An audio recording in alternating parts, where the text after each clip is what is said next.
Greater హైదరాబాద్లో పలు చోట్ల రోడ్లు తవ్వడంతో ప్రజలు ఇబ్బందులు పడుతున్నారు. వేసవిలో చేయవలసిన పనులను వర్షాకాలం ముందు చేస్తుండటంతో ప్రజలు నరక యాతన అనుభవిస్తున్నారు. వేసవిలో అనుకూలమైన సమయాన్ని వృధా చేసి ఇప్పుడు వాటర్ పైప్ లైన్లు, డ్రైనేజీ పైప్ లైన్లు, కేబుల్ పనుల కోసం అంటూ రోడ్లను తవ్వేస్తూ ఉన్నారు.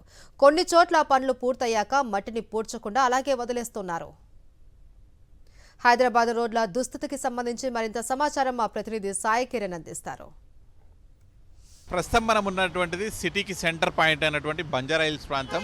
సిటీ నడి మధ్యలో కనుకనే చూస్తే మెయిన్ రోడ్ మొత్తం కూడా ఏ విధంగా తవ్వారు అనేటువంటిది కూడా చూడొచ్చు. ఇక్కడ అనేక డిపార్ట్మెంట్స్, అటు జలమండలి కావచ్చు, లేకపోతే విద్యుత్ డిపార్ట్మెంట్లు కేబుల్ వైర్ల కోసం అని చెప్పి, లేకపోతే జిహెచ్ఎంసీ పైప్ లైన్ల కోసం, ఇట్లా ఏదో ఒక డిపార్ట్మెంటు వర్షాకాలం మొదలవుతున్నటువంటి సమయంలో కూడా ఇంకా పనులు చేస్తూనే ఉన్నారు. ఇవన్నీ కూడా సమ్మర్లో పీక్ టైంలో ఏప్రిల్ మే నెలల్లోనే ఇవన్నీ కూడా చేయాలి. కానీ ఇప్పుడు ఇంకా వర్షాకాలం వచ్చేసింది, జూన్ మాసం వచ్చింది, అయినప్పటికీ ఇంకా వివిధ పనుల కోసం రోడ్లను అడ్డగోలుగా తవ్వుతూ కూడా ఇంకా ఆ విధంగానే పెడుతున్నటువంటి పరిస్థితి మనం చూడొచ్చు. ఇది ఒక మెయిన్ రోడ్డు, బంజారా హిల్స్కి సంబంధించినటువంటి ప్రధాన రహదారిలోనే ఈ విధంగా ఉంది సిచ్యువేషన్. అంటే హైదరాబాద్ మొత్తంగా కూడా కాంట్రాక్టర్స్ ఏ విధంగా తవ్వి వదిలేశారు అనేటువంటిది కూడా మనం చూడొచ్చు. అలాగే ముఖ్యంగా జిహెచ్ఎంసీ నుంచి అనుమతులు తీసుకోవాల్సి ఉంటుంది. జిహెచ్ఎంసీ సమ్మర్లో అనేక డిపార్ట్మెంట్స్కి, అటు కేబులింగ్ పనులకు కావచ్చు, సెల్ ఫోన్ సిగ్నల్స్, వీటన్నిటి అనేక వైరింగ్ పనులకు, వీటన్నిటికి కూడా తవ్వడానికి అనుమతులు ఇస్తుంటుంది సమ్మర్లో. ఎందుకంటే మిగతా కాలాల్లో వర్షాలు పడి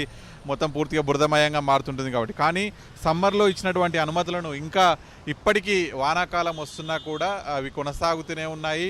అవి మళ్ళీ పూడ్చిన తర్వాతనే వాళ్ళు బిల్లులు పొందాల్సి వస్తుంది. కానీ అటు ఎక్కడ కూడా చెకింగ్స్ లేకుండా రోడ్ల మీద పూర్తిగా తవ్వకాలు అనేటువంటివి జరుగుతూనే ఉన్నాయి. వానాకాలం వచ్చిందంటే ఇటువంటి వాటికి అనుమతి ఇవ్వకూడదు. అయినా కూడా వర్షాకాలం వస్తున్నా కూడా ఈ నగరంలో జిహెచ్ఎంసీ పరిధిలో మొత్తంగా కూడా అటు పాత సివరేజీ పైపులను మార్చడం కావచ్చు, అలాగే వివిధ కేబుల్ వైర్లు మార్చడం, ఇట్లాంటి పనులన్నీ కూడా ఇంకా జరుగుతూనే ఉన్నాయి. ఎక్కడికక్కడ నగరంలో ప్రధాన రోడ్లకు ఆనుకొని భారీ స్థాయిలో గుంతలు, అయితే పెద్ద పెద్ద లైన్లు అవన్నీ కూడా తవ్వేసి వదిలేసినట్టుగా అయితే ప్రస్తుతానికి కనిపిస్తుంది. రహదారులన్నీ కూడా ఈ విధంగా మారడంతో ప్రయాణికులు కూడా కొంత ఇబ్బందులు పడుతున్న పరిస్థితి. దీనివల్ల ట్రాఫిక్ సమస్య కూడా తీవ్రంగా పెరుగుతుంది. అలాగే వర్షం పడడం వల్ల పూర్తిగా బురదమయంగా మారి నీళ్లు నిండి ఆ ప్రమాదాలు కూడా జరిగే అవకాశం కూడా కనిపిస్తుంది. సో ఇప్పటికైనా కూడా వర్షాకాలం ఇంకా సంభవిస్తున్నటువంటి నేపథ్యంలో ఈ పనులన్నీ కూడా వెంటనే పూర్తి చేయాలని చెప్పి నగరవాసులు డిమాండ్ చేస్తున్నారు. విడుదల వెంకట్తో కలిసి సాక్షి న్యూస్, హైదరాబాద్.